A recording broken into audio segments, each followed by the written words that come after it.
Good morning. कैसे हो सब? आई होप कि आप लोग सब अच्छे से पढ़ाई कर रहे होगे, सारे लेक्चर अटेंड कर रहे होगे, है ना। अब देखो मेरी बात सुनो, आपकी हिंदी और संस्कृत के लेक्चर लास्ट में आते हैं, तो इसका मतलब ये नहीं कि आप शुरू के लेक्चर अटेंड कर लो और हिंदी और संस्कृत को स्किप कर दो। हाँ, आपको हिंदी और संस्कृत को स्किप नहीं करना है, ओके। आपको वो भी कैरी ऑन करना है। ये सोच कर कि खुद से पढ़ लोगे, ऐसा करके इग्नोर मत करना बेटा, okay. Every day I want your result in Sanskrit and Hindi lecture, okay. चलो अभी मैं अब स्टार्ट कर रही हूँ। अभी बेटा हमने लास्ट क्लास में पढ़ा था मनुज को खोज निकालो कविता, है ना, याद है आपको? अब तो ये नहीं पूछोगे ना कि मैम किस मनुज को खोज निकालना है, ये तो मैंने पूरा एक्सप्लेन कर दिया है ना। तो आपको 6th क्लास से ही पता है कि मैम पहले चैप्टर एक्सप्लेन करती है, फिर उसका PDF एक्सप्लेन करती है, ताकि जब आप लिखने जाओ तो आप कोई प्रॉब्लम फेस ना करो। तो इस बार भी मैं यही करूँगी। इस बार देखो क्या हुआ है कि थोड़ा क्वेश्चन का मतलब क्रम गड़बड़ हो गया है।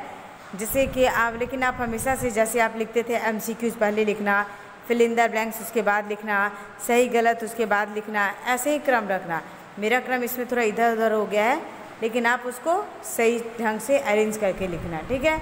मैं एक्सप्लेन भी उसी मोड में कर दे रही हूँ जिस तरह मैंने लिखा टाइप किया है, बट आप क्या करना कि पहले MCQs, fill in the blanks, सही गलत, उसके बाद अति लघु, फिर लघु उत्तर, निबंधात्मक उत्तर, उसके बाद व्याकरण कर लेना, ठीक है। इस बार मैंने व्याकरण टाइप करके दे दिया है, लेकिन अगली बार से क्या करूँगी, व्याकरण का मैं बुक में ही फिलअप करके आपको PDF सेंड कर दूँगी, ओके। चलो अभी हम लोग अब स्टार्ट करते हैं, ओके। चलो तो अभी देखो, सबसे पहले मैंने इस बार क्या किया था, सोचिए और बताइए, मुझे क्वेश्चन अच्छे लगे तो मैंने उसको भी टाइप कर दिया कि आपको थोड़ा पता होना चाहिए, ठीक है। तो फर्स्ट क्वेश्चन है, कविता में कवि किसको संबोधित कर रहे हैं? तो आप बताओ कि कविता में जब मैं आपको पढ़ा रही थी तो मैं क्या बोल रही थी कि किसको नई सृष्टि का निर्माण करना है, कौन लोग हैं जो नई सृष्टि का निर्माण करेंगे। याद है ना, मैंने आप लोगों को बार बार बताया था कि आप लोग जो नई पीढ़ी के बच्चे हो, हम लोग जो नई पीढ़ी के लोग हैं, वही क्या करेंगे, नई सृष्टि का निर्माण करेंगे। तो कविता में कवि किसको संबोधित कर रहे हैं? नई पीढ़ी के लोगों को संबोधित कर रहे हैं। समाज में मानव किन किन बुराइयों से जकड़ा हुआ है? तो कविता में कवि ने जितनी बुराइयां बताई है ना, जैसे जाते, आप सही क्रम लिखो, जो मैंने क्रम लिखा वही ज़रूरी नहीं है, आप अपने मन से लिख सकते हो। जाति पात, फिर वेशभूषा, देश, संस्कृति, आप अपनी तरफ से ऐसा बना सकते हो, है ना, कि समाज में मानव जाति पाति, धर्म अधर्म, स्वार्थ, नशा आदि बुराइयों से जकड़ा हुआ है। जो समाज में बुराइयां हैं आप वो बता देना, ओके। नेक्स्ट क्वेश्चन, देश राष्ट्र में किस तरह भेदभाव की भावना फैली हुई है? तो देश राष्ट्र में धर्म के नाम पर क्या है, धर्म के नाम पर, फिर अमीर गमीर के नाम पर, सज्जन दुर्जन के नाम पर भेदभाव की भावना फैली हुई है ना। कोई बोलता है कि ये अमीर है, कोई गरीब है, बोलते हैं हम इस धर्म को मानने वाले हैं, हम इस धर्म के मानने वाले हैं, तो वो सज्जन है तो वो दुर्जन है। इसके नाम पर क्या है कि बहुत सारी भेदभाव की भावना समाज में फैली हुई है। अब देखो नेक्स्ट क्वेश्चन है आपका कि संकेत पद्यांशों को कविता में ध्यानपूर्वक पढ़कर आपको उत्तर लिखना है। तो जब आप ये पद्यांश मतलब कि पदों के अंश दिए गए हैं, आपको उसको अच्छा से पढ़कर और फिर आंसर देना है। भाषा भूषा और अंतिम हुआ है अपना लो। तो आप अपने बुक में जाना और देखना कि पूरे 4 लाइन्स हैं। मैं बोल रही हूँ, भाषा भूषा के जो भीतर श्रेणी व वर्ग से मानव ऊपर, अखिल अवनी में रिक्त मनुज को केवल मनुज जान अपना लो, ठीक है। ये 4 लाइन्स से क्वेश्चन आपको दिए गए हैं जिसका आपको आंसर देना है। जैसे फर्स्ट क्वेश्चन है, भाषा भूषा के भीतर कौन है?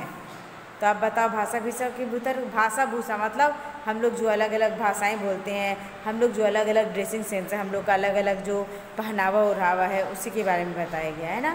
तो भाषा भूषा के भीतर कौन है? भाषा भूषा के भीतर कौन है? मानव है, ठीक है। मानव ही है ना जो अलग अलग भाषाएं बोलते हैं, अलग अलग वेशभूषा है जिनकी, ओके। नेक्स्ट क्वेश्चन, मनुष्य को रिक्त क्यों कहा गया है ना। मनुष्य को रिक्त क्यों कहा गया है? तो मनुष्य को रिक्त इसलिए कहा गया है क्योंकि उसमें से क्या हुआ है, अपनेपन व भाईचारे की भावना क्या हुई है, नष्ट हो गई है। इसलिए कवि ने कहा है कि मनुष्य अब क्या हो गया है, रिक्त हो गया है। कवि ने अखिल अवनि में केवल क्या अपनाने के लिए कहा है? कवि ने अखिल अवनि में केवल मानव को मानव मानकर अपनाने के लिए कहा है ना। चलो, ये हो गया आपका, ये जो पद्यांश दिए थे उसके आंसर थे। ठीक है, तो एक बार मैं फिर से बोलती हूँ। देखो, भाषा भूषा के भीतर कौन है? तो भाषा भूषा के भीतर मानव है। मनुष्य को रिक्त क्यों कहा गया है? तो मनुष्य को रिक्त इसलिए कहा गया है क्योंकि उसमें अपनेपन व भाईचारे की भावना नष्ट हो गई है। कवि ने अखिल अवनि में केवल क्या अपनाने के लिए कहा है? तो कवि ने अखिल अवनि में केवल मानव का जीवन अपनाने के लिए कहा है, या फिर ऐसा भी कह सकते हो कि सिर्फ मानव को मानव जानकर अपनाने के लिए कहा है। नेक्स्ट क्वेश्चन, अति लघु उत्तर। ठीक है, फर्स्ट क्वेश्चन, कवि ने मनुज को कहाँ से खोज निकालने के लिए कहा है? तो कवि ने मनुज को जाति, वर्ण, संस्कृति और समाज से खोज निकालने के लिए कहा है। ठीक है, कवि ने मनुज को जाति, वर्ण, संस्कृति और समाज से खोज निकालने के लिए कहा है। नेक्स्ट क्वेश्चन, कवि ने किसमें समता भरने के लिए कहा है? कवि ने धर्म नीतियों में समता भरने के लिए कहा है। ये सारे आंसर आप अपने मन से भी दे सकते हो। कवि क्या बोलते हैं कि सभी में सिर्फ मानवता का धर्म भर दो, इसी से और कोई धर्म किसी में मत डालो, है ना। आप अपने शब्द भी यूज़ कर सकते हो। कवि किसके बीच के भेदभाव को हरना चाहता है? तो कवि देश राष्ट्र के बीच के भेदभाव को हरना चाहता है, क्योंकि आज जो हम लोग वर्ल्ड के लोग, संसार के लोग आपस में अलग अलग हो गए हैं। किसके नाम पर? देश के नाम पर, राष्ट्र के नाम पर, है ना। तो कवि का कहना है कि देश और राष्ट्र के नाम का जो अलगावपन सब में आ गया है वो दूर हो जाना चाहिए। ओके, तो यहाँ आपका अति लघु खत्म हुआ। ठीक है, अभी आपका स्टार्ट हो रहा है लघु उत्तर क्वेश्चन।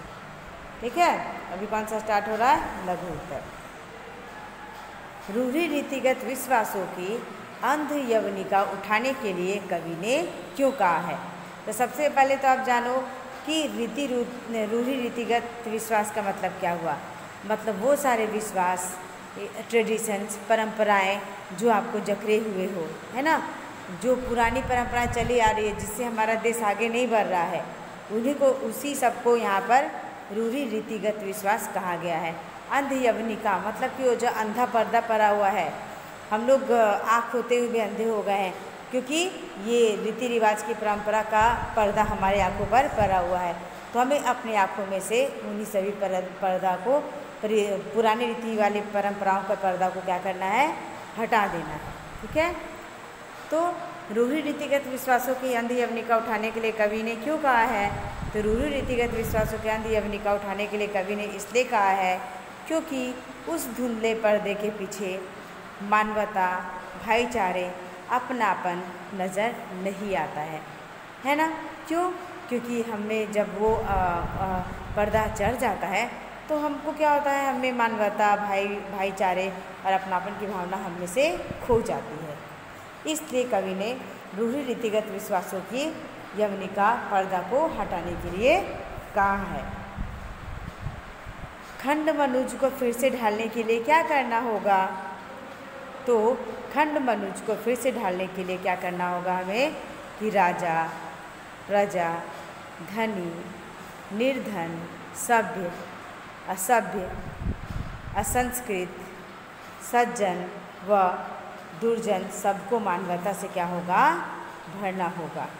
ठीक है, खंड मनुज मतलब कि जो अलग अलग टुकड़ों में मानव बट गया है, धर्म के नाम पर, संप्रदाय के नाम पर, जाति के नाम पर, देश के नाम पर, राष्ट्र के नाम पर, है ना। सबको एक साथ एक साँचे में लाने के लिए क्या करना होगा? कि ये सभी भावनाएं हटानी होगी और मानवता की भावना उनमें भरना पड़ेगा। ठीक है, अभी देखो मैं एक बार फिर से बोल रही हूँ। रूढ़ि रीतिगत विश्वासों की आंधी अग्नि का उठाने के लिए कवि क्यों कह रहे हैं? इसलिए रूढ़ि रीतिगत विश्वासों की आंधी अग्नि का उठाने के लिए कवि ने इसलिए कहा है क्योंकि उस धुंधले पर्दे के पीछे से मानवता, भाईचारे और अपनापन नज़र नहीं आता है। खंड मनुज को फिर से ढालने के लिए क्या करना होगा? तो खंड मनुज को फिर से ढालने के लिए राजा, प्रजा, धनी, निर्धन, सभ्य, असभ्य, असंस्कृत, सज्जन व दुर्जन सबको मानवता से क्या करना होगा?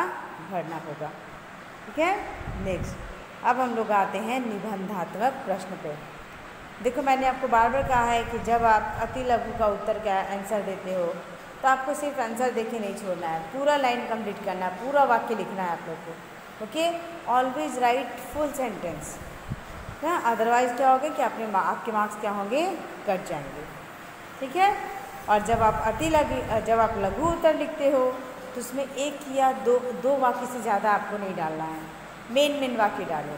ठीक है, मुख्य बातें आप लिखो, उसी से आपका उत्तर क्या होगा? बन जाएगा।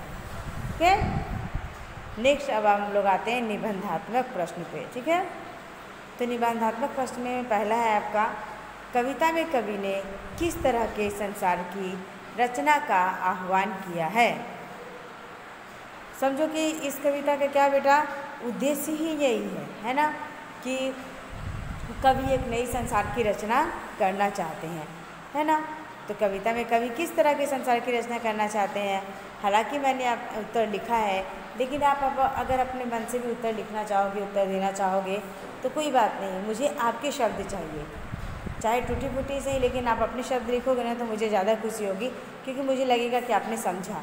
ठीक है, फिर भी मैंने उत्तर लिखा है। देखो, कविता में कवि ने उस संसार का आह्वान किया है जहाँ जाति पाति, भेदभाव, असमानता, अंधविश्वास या धर्म के नाम पर भेदभाव ना हो, है ना।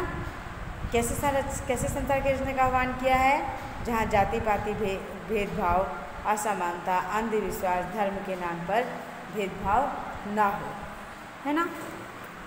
वहाँ मनुष्य में केवल क्या होगा? अपनेपन होंगे, भाईचारे व समानता की भावना हो।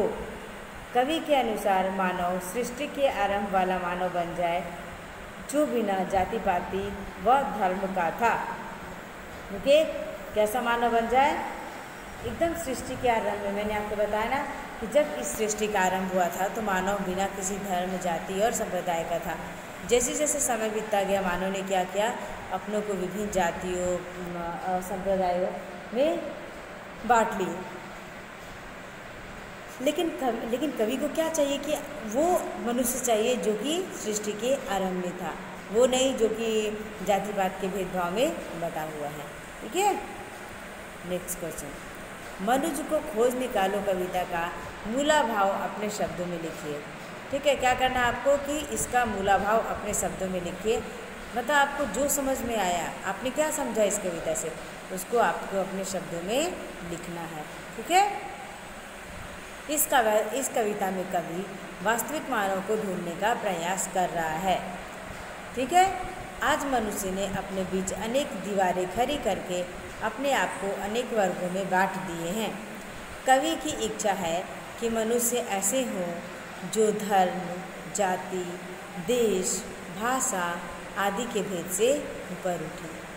कवि की इच्छा है कि नई पीढ़ी के द्वारा नई सृष्टि की रचना हो।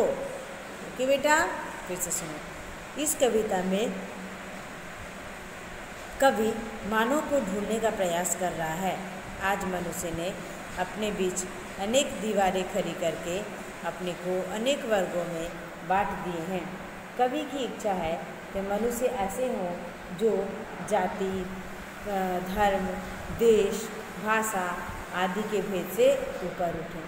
कवि की इच्छा है कि नई पीढ़ी के द्वारा नई सृष्टि की रचना हो। ओके, नेक्स्ट, दी गई पंक्तियों का सप्रसंग भावार्थ लिखिए। आपको पंक्तियाँ दी गई है, उसका आपको भावार्थ लिखना है। ठीक है, राजा, प्रजा, धनी और निर्जन, और फिर खत्म कहाँ हुआ है? फिर से ढालो। फिर से मैं ये 4 लाइन्स देखो पढ़ रही हूँ, जिसका मीनिंग अर्थ आपको बताना है, भावार्थ लिखना है।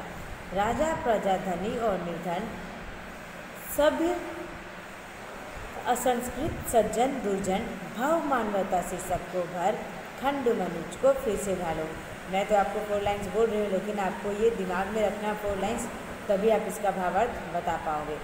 अब ऐसा भावार्थ लिखना है आपको।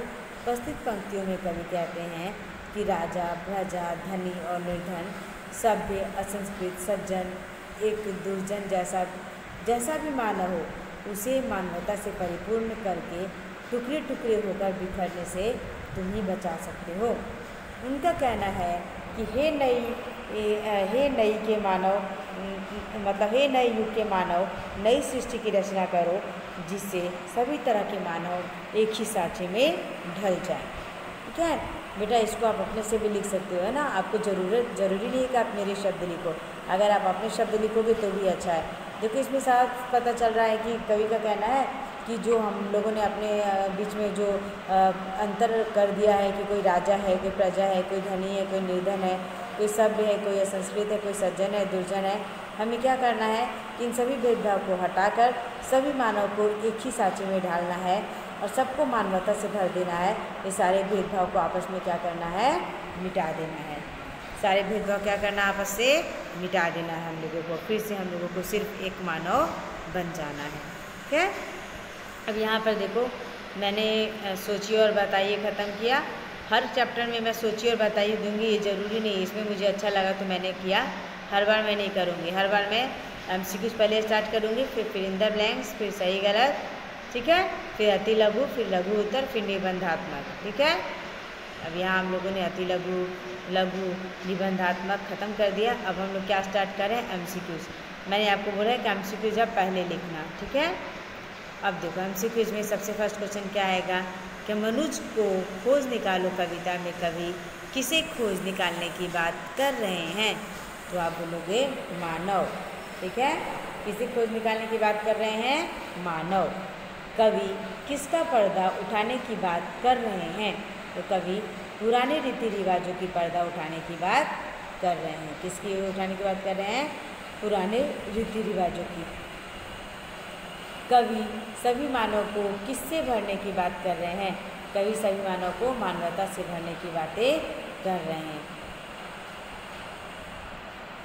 कि सभी मानव क्या कर, सब मानव में क्या आ जाए, मानवता आ जाए। मानवता मतलब क्या बेटा, मानवीय गुण जैसे दया, प्रेम, सहिष्णुता, ये सारी बातें। कवि मानव को किससे ऊपर उठने की बातें कर रहे हैं, तो कवि मानव को जाति वर्ग से ऊपर उठने की बातें कर रहे हैं। जैसे हम लोग विभिन्न जातियों में डिवाइड है ना, तो हमें ये सभी क्या है, भेदभाव जो है वो हटा देना है। ठीक है, फिर से देखो मनुष्य को खोज निकालो कविता में कवि किसे खोजने की बातें कर रहे हैं, तो मानव को। कवि किसका पर्दा उठाने की बातें कर रहे हैं, तो पुराने रीति रिवाजों की को। कवि सभी मानव को किससे भरने की बातें कर रहे हैं, तो मानवता से। कवि मानव को किससे ऊपर उठने की बातें कर रहे हैं, तो जाति वर्ग से। ठीक है, नेक्स्ट सही गलत का निशान लगाओ। ठीक है, फर्स्ट वाला, हमें विभिन्न धर्मों का मानने वाला बनना चाहिए, गलत। हमें सिर्फ एक धर्म यानी मानवता को मानना चाहिए। हमें पुरानी जीर्ण परंपराओं का खंडन करना चाहिए, सही। हमारे हमें पुरानी जीर्ण परंपराओं का खंडन करना चाहिए, मतलब जो वो पुरानी रीति रिवाज है, पुरानी परंपराएं हैं जो हमें पीछे क्यों ढकेलती है, हमें उन परंपराओं का खंडन करना चाहिए। ग नंबर, हमें संसार के सभी मानव को अपना नहीं मानना चाहिए, गलत। हमें संसार के सब लोगों को अपना ही मानना चाहिए, है ना। चल फिर से बोलूँ, हमें विभिन्न धर्मों को मानने वाला बनना चाहिए, गलत। हाँ, हमें पुरानी जीर्ण परंपराओं का खंडन करना चाहिए, सही। हमें संसार के सभी मानव को अपना नहीं मानना चाहिए, गलत। नेक्स्ट, अब हम लोग आ गए व्याकरण पर। देखो जैसे मैंने लिखा है ना वो बोल्ड लेटर में, वैसे ही आपको क्या करना है कि ये वाला आपको अपने नोटबुक में लिखना है। कि समान अर्थ वाले शब्दों को पर्यायवाची शब्द कहते हैं। जैसे तरु का हो गया, पेड़ का हो गया तरु और वृक्ष। आपको पता है ना सिनोनिम्स वर्ड आप तो हमेशा से करते आए हो, पर्यायवाची का हो या समानार्थी का हो, सभी एक ही शब्द है ना। तो अब देखो, दिए गए शब्दों के अनुपयुक्त पर्याय में गलत का निशान लगाओ। मतलब एक ही शब्द के बहुत सारे पर्यायवाची शब्द दिए गए हैं, जो आपको सही ना लगे उसमें गलत का निशान लगाना है। आकाश का नभ है, पाताल है, व्योम है। तो आपको पता है ना कि आकाश का पाताल तो विलोम शब्द हो जाता है, तो पर्याय शब्द तो नहीं हो सकता, तो अब इसमें गलत का निशान लगा दोगे। ठीक, नेक्स्ट 2 नंबर फूल। अब देखो, पुष्प तो फूल को कहते हैं आपको पता है, कुसुम भी कहते हैं आपको पता है, लेकिन शूल मीन्स क्या होता है, कांटा, है ना। तो ये तो इसका पर्यायवाची शब्द नहीं हो सकता है, तो आप इसमें क्रॉस कर दोगे या गलत कर दोगे। नेक्स्ट है धरती। तो धरा तो धरती का पर्यायवाची शब्द है आपको पता है, पृथ्वी की पर्यायवाची शब्द है आपको पता है, लेकिन संसार धरती का पर्यायवाची शब्द नहीं है, तो इसमें आप क्रॉस लगा दोगे। सिंधु। अब देखो, सिंधु का अर्थ रिक्त नहीं होता है, सागर होता है सही, समुद्र होता है सही, तब रिक्त पे क्रॉस का निशान लगा दोगे। पथ। पथ का मीन्स रास्ता, है ना। राह भी सही है, मार्ग भी सही है, लेकिन प्रजा क्या है, गलत है। तो आप प्रजा में क्या करोगे, क्रॉस का निशान लगा दोगे। क्या आई समझ में। आकाश का पर्यायवाची शब्द होता है नभ और व्योम। फूल का पर्यायवाची शब्द होता है पुष्प और कुसुम। धरती का पर्यायवाची शब्द धरा और पृथ्वी। सिंधु का पर्यायवाची शब्द सागर और समुद्र। और पथ का पर्यायवाची शब्द राह और मार्ग। इसमें ऐसे ठीक करने दिया है, लेकिन अगर मैं एग्जाम में दूंगी तो मैं ऐसा लिख सकती हूँ कि निम्नलिखित शब्दों के 2-2 पर्यायवाची शब्द लिखिए, आकाश, फूल, धरती, सिंधु, पथ। आप ऐसे टिक करने वाला ही मत लर्न करना, 2-2 पर्यायवाची शब्द लर्न कर लेना। क्या नेक्स्ट। अब आपको क्या करना है कि शब्दों में र के विभिन्न रूपों का प्रयोग करना है। आपको पता है ना कि र के 3 रूप होते हैं। एक आप रेफ देते हो वो, ठीक है, एक आप नीचे लगाते हो वो, ठीक है, और एक जैसे प्रातः काल में निशान देते हो र का, वो 3 रूप होते हैं। तो वही आपको र के तीनों रूप का प्रयोग करना। अब देखो वर्ण, तो वर्ण में तो रेफ आता है बेटा, तो इसमें आप रेफ लिखोगे। निधन, निधन में भी रेफ आता है, तो आप निर्धन लिख दोगे। टक, टक में र वाला आएगा, तो आप ट्रक लिख दोगे, है ना। पजा, पजा में प में र आता है, तो आप प्रजा लिखोगे। राष्ट्र, राष्ट्र नहीं राष्ट्र होता है, र में भी आप र दोगे। धम, धम में धर्म रफ दोगे, है ना। वर्ग, वर्ग होता है, ग में रफ दोगे। दुर्जन नहीं होता है, दुर्जन होता है, तो ज में रफ दोगे। ध्रुव, ध्रुव लिखा हुआ, ध्रुव नहीं होता है, ध्रुव होता है, तो ध में र नीचे आप लगा दोगे। ठीक है, र के 3 रूप होते हैं, आपको मैंने पहले भी समझाया है, बताया है। क्या नेक्स्ट अब है दिए गए अनेकार्थ शब्दों का उनके विभिन्न अर्थों से मिलान कीजिए। आपकी बुक में एक शब्द दिया है और 2 अलग अलग साइड में शब्द दिए हुए हैं, उनसे मिलान करना है। तो मैं वैसा तो नहीं करती, तो मैंने आपको जो सही 2 मीनिंग होते हैं मैंने आपको इसमें लिखा दिया है। ये भी आप हमेशा लर्न करके रखना। मान लो मैं जान दे दूँगी, बोलूँगी कि बच्चों इसके 2 अलग अलग अर्थ को बताओ, तो आपको सबका अलग अलग अर्थ 2-2 अर्थ बताने पड़ेंगे। इसको भिन्नार्थक शब्द भी कहते हैं, मतलब एक ही शब्द के 2 अलग अलग अर्थ होते हैं। ठीक है, जैसे देखो जान, तो जान का होता है एक जीवन और एक होती है जानकारी। ठीक है, एक क्या होता है जीवन और दूसरा जानकारी। फिर वर्ण, वर्ण होते ना, ये किस वर्ण के हैं मतलब रंग। फिर एक होता है वर्णमाला, वर्ण पढ़ा है ना आपने, तो एक का अर्थ हो जाता है अक्षर। दूसरा है वर्ग, तो वर्ग का एक मीनिंग हो गया श्रेणी, एक हो गया एक प्रकार की आकृति। आपने स्क्वायर, रेक्टेंगल ये सब शेप पढ़ा है ना, तो एक प्रकार की आकृति। फिर है दल, दल मतलब होता है ग्रुप ऑफ पीपल, आपने पढ़ा है ना। या फिर वो बर्ड, छोटे छोटे जो होते हैं ना पत्ते, कोमल कोमल, उसको छोटे पत्ते, उसको भी क्या कहते हैं हम लोग, दल कहते हैं। ठीक है, तो जब एग्जाम में आएगा तो भिन्नार्थक शब्द लिखो तो आपसे हो जाएगा ना। जान का जीवन या जानकारी, वर्ण का रंग या फिर अक्षर, वर्ग का हो जाता है श्रेणी या फिर एक प्रकार की आकृति, और दल का अर्थ होता जाता है समूह या छोटे पत्ते। ठीक है, अभी तो देखो ग्रामर में मैंने आपको 3 बातें बताई। एक तो पर्यायवाची शब्द बताया, ये भी मैंने बता दिया कि एग्जाम में कैसे आएंगे, मैं टिक करने नहीं दूंगी। दूसरा आया र के विभिन्न रूप, ये भी आप ध्यान रखना। फिर तीसरा हो गया निकार्तिक शब्द लिखो, ये भी मैंने आपको बता दिया कि आपको कैसे करना है। ठीक है, तो इस बार भले इसका क्रम गड़बड़ हो गया, लेकिन अगली बार से आपको एमसीक्यूज ये सब अच्छा से लिखना है। याद रखना बेटा, नोटबुक बनाना स्टार्ट करो, नोटबुक रूल्स फॉलो करना, अच्छा से लिखना, ताकि आपको बाद में बर्डन ना हो जाए। जैसे जैसे चैप्टर का मैं PDF भेजते जाऊँ, अपना काम कंप्लीट करते जाना। ओके, आपको तो वैसे आप अच्छे बच्चे हो, आपको तो 6 से ही हैबिट है कि मैम कैसे करवाती है, वैसे आपको करते जाना है। ओके बेटा, चलो thank you, bye, take care.